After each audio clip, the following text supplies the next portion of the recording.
Batara Guru di Kahyangan Tengguru menerima kedatangan para putra Batara Ismaya, yaitu Batara Wungkuam, Batara Siwah, Batara Wrehaspati, Batara Yamadipati, Batara Surya, Batara Chandra, Batara Kuwera, Batara Temburu, dan Batara Kamajaya.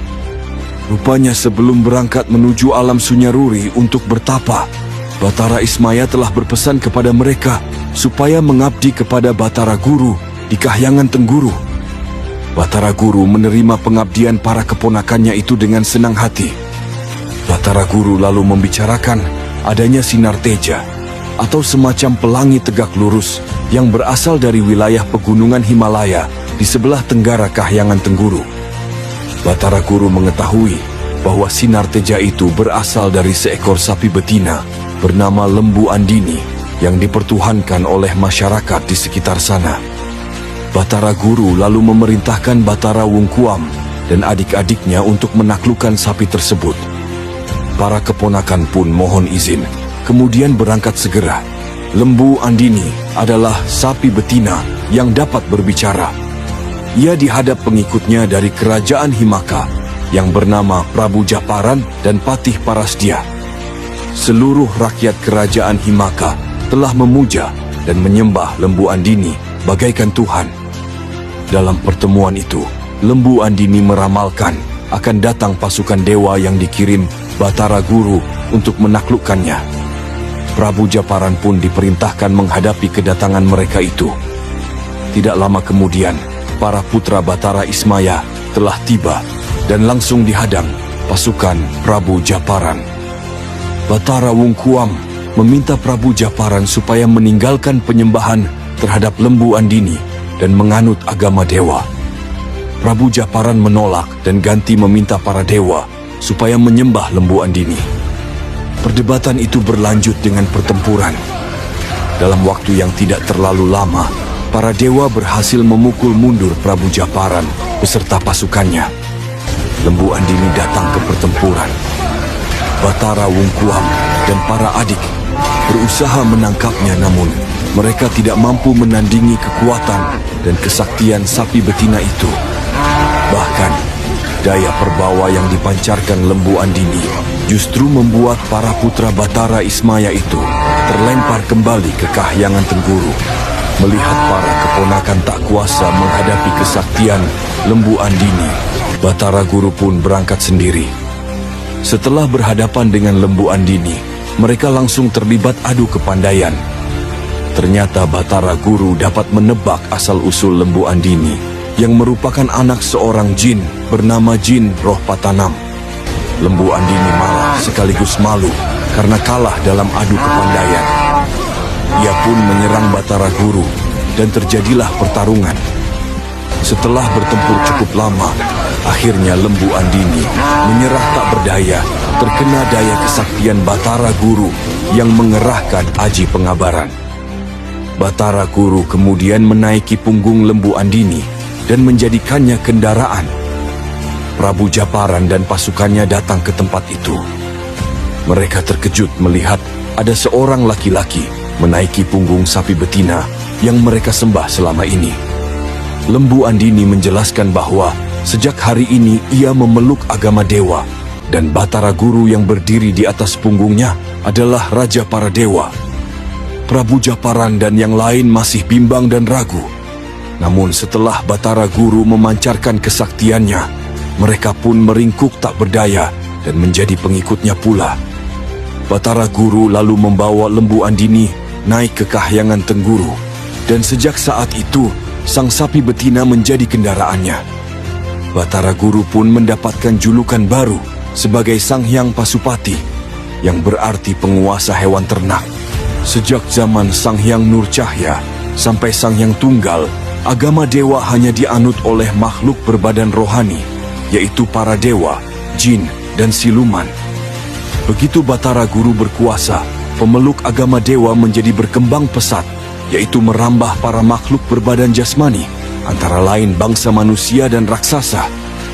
Hal ini karena Batara Guru bisa berbadan jasmani sekaligus rohani, sehingga bisa menjadi penguasa di alam kasar dan alam halus. Setelah Lembu Andini menyerah kalah dan menjadi kendaraan Batara Guru. Para pengikutnya pun ikut takluk pula. Prabu Japaran adalah raja manusia yang mengawali memeluk agama dewa. Batara Guru kemudian menyebarkan agama dewa ke tanah Tiongkok. Setelah rakyat di segenap tanah Hindustan dan tanah Tiongkok menganut agama dewa, Batara Guru pun mendapat julukan baru sebagai Sang Hyang Jagatnata, yang berarti pemimpin dunia. Batara Guru kemudian bermaksud menyebarkan agama dewa ke arah barat, yaitu tanah Persia. Namun ia mendengar kabar bahwa orang-orang Persia saat ini menyembah seekor ikan bernama ulam tirbah bagaikan Tuhan. Maka ia pun berangkat menuju Rawasiblistan, tempat ikan ajaib itu berada. Batara Guru telah sampai di Rawasiblistan dan bertemu dengan ulam tirbah. Ternyata ulam tirbah seekor ikan betina berukuran raksasa. Batara Guru memerintahkan supaya ulam tirbah bertobat menghentikan penyembahan atas dirinya dan menjadi penganut agama dewa. Ulam tirbah marah dan mengadu kesaktian dengan Batara Guru. Sampai akhirnya Batara Guru mengerahkan kesaktiannya, membuat air rawa-rawa berubah menjadi panas, sehingga ulam tirbah menyerah kalah. Batara Guru kemudian menebak asal-usul ulam tirbah. Pada mulanya seorang wanita cantik bernama Dewi Umay, putri saudagar Umaran yang masih keturunan Nabi Saleh. Ia memiliki keinginan menjadi istri penguasa dunia, namun melakukan sesat jalan saat bertapa, sehingga berubah wujud menjadi ikan betina. Batara Guru berpesan supaya ulam tirbah bersabar, karena tidak lama lagi akan tiba waktunya ia berubah kembali menjadi Dewi Umay. Setelah dirasa cukup, Batara Guru pun meninggalkan Rawasiblistan kembali ke Kahyangan Tengguru.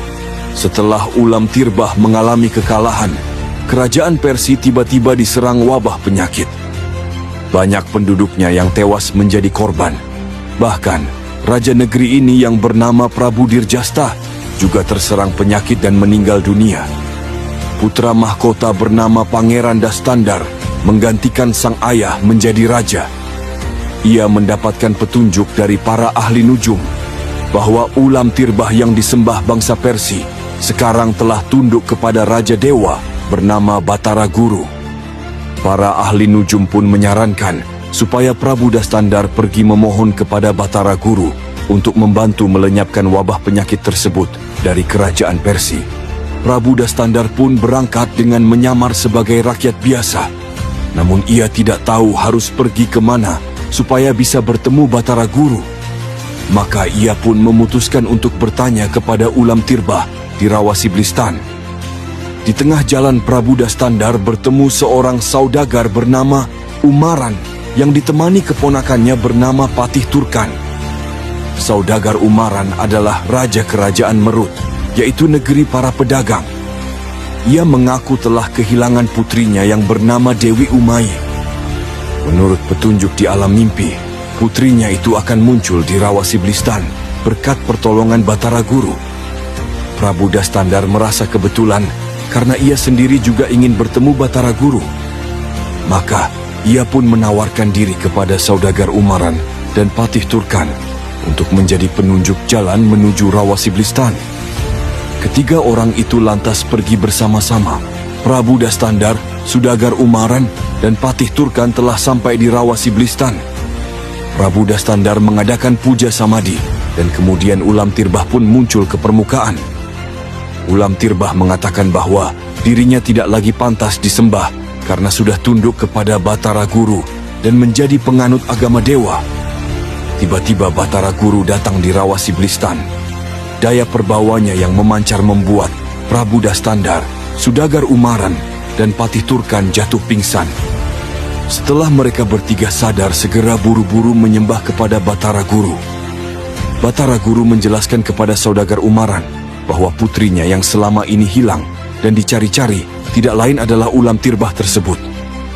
Batara Guru kemudian berkata kepada ulam tirbah bahwa sudah saatnya ia sembuh dari kutukan. Dengan kesaktiannya, Batara Guru mengembalikan ulam tirbah ke wujud semula, yaitu menjadi Dewi Umay yang cantik jelita. Saudagar Umaran sangat gembira bisa bertemu kembali dengan putrinya yang telah lama hilang itu. Batara Guru menceritakan kepada saudagar Umaran, awal mula Dewi Umayyi berubah wujud menjadi ikan besar adalah karena sesat jalan sewaktu bertapa untuk bisa menjadi istri penguasa dunia. Karena saat ini Batara Guru telah mendapat julukan sebagai Sang Hyang Jagannatha, maka Dewi Umayyi pun disarankan untuk menjadi istrinya saja jika masih ingin mewujudkan cita-cita tersebut. Saudagar Umaran sangat gembira mendengarnya, dan Dewi Umayyi juga menurut dan tunduk terhadap lamaran Batara Guru. Batara Guru juga dapat menebak asal-usul saudagar Umaran yang merupakan keturunan Nabi Saleh. Di kerajaan Merut, saudagar Umaran memiliki istri bernama Dewi Nurweni yang telah melahirkan 3 orang putri bernama Dewi Umari, Dewi Umayyi, dan Dewi Umani. Adapun Dewi Umari yang sulung telah menjadi istri Patih Turkan. Karena Batara Guru menjadikan Dewi Umayyi sebagai Ratu Kahyangan, maka Dewi Umani hendaknya menjadi Ratu Kerajaan, yaitu dengan menjadi istri Prabu Dastandar, Raja Kerajaan Persia. Batara Guru juga dapat menebak bahwa pemuda berpakaian rakyat jelata yang tadi bersamadi memanggil Ulam Tirbah muncul ke permukaan tidak lain adalah Prabu Dastandar sendiri yang sedang menyamar.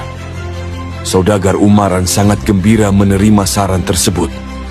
Prabu Dastandar pun menurut dan membuka penyamaran. Namun ia memohon kepada Batara Guru supaya membantu melenyapkan wabah penyakit yang melanda kerajaan Persia. Batara Guru mengabulkan permohonan itu. Dengan ilmu kesaktiannya, ia mengirimkan angin segar yang meniup dan memusnahkan semua bibit penyakit yang selama ini meresahkan rakyat kerajaan Persia. Prabu Dastandar sangat berterima kasih.